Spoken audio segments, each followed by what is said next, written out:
আসসালামু আলাইকুম ওয়া রাহমাতুল্লাহি ওয়া বারাকাতুহু নাহমাদুহু ওয়া নুসাল্লি আলা রাসূলিল কারীম আম্মা বা'দ فأعوذ بالله من الشيطان الرجيم بسم الله الرحمن الرحيم قال رسول صلى الله عليه وسلم من صلى في مسجد 40 صلاة لا تفوته كتب له براءة من النار وبراءة من العذاب وبراءة من النفاق صدق الله العظيم وصدق رسول النبي الكريم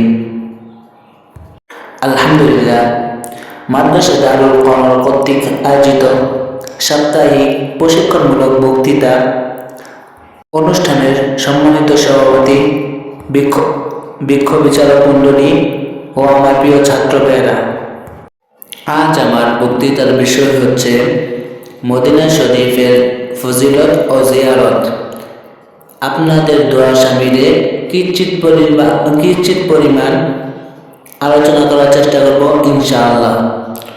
সম্মানিত সুধী, রাসূলুল্লাহ সাল্লাল্লাহু আলাইহি ওয়াসাল্লাম ইরশাদ করেন, মা সাল্লা ফি মাসজিদি 40 সালাতান লা তাফুতুহু কুতিবা লাহু বারাআতুম মিনান নারি ওয়া বারাআতুম মিনাল আযাব ওয়া বারাআতুম মিনাল আযাব ওয়া বারাআতুম মিনান নিফাক।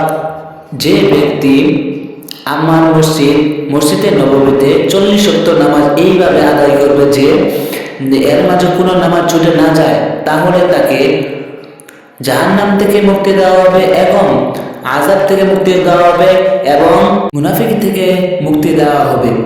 রাসূলুল্লাহ সাল্লাল্লাহু আলাইহি ওয়াসাল্লাম আরো ইরশাদ করেন, মান হাজ্জা ফাজারা ক্বাবলা বা'দা মাউতি কানা মাকান ফি হায়াতি। যে ব্যক্তি হজ সম্পন্ন করলো এবং আমার কবর জিয়ারত করলো, তার জন্য আমার সুপারিশ ওয়াজিব হয়ে গেল। আমরা এই হাদিস যা বুঝতে পারলাম এর উপর আমল করার জন্য আমরা তাআলা তৌফিক দান করুন। আমিন। ওয়া মা আলাইনা ইল্লাল বালাগ। আসসালামু আলাইকুম ওয়া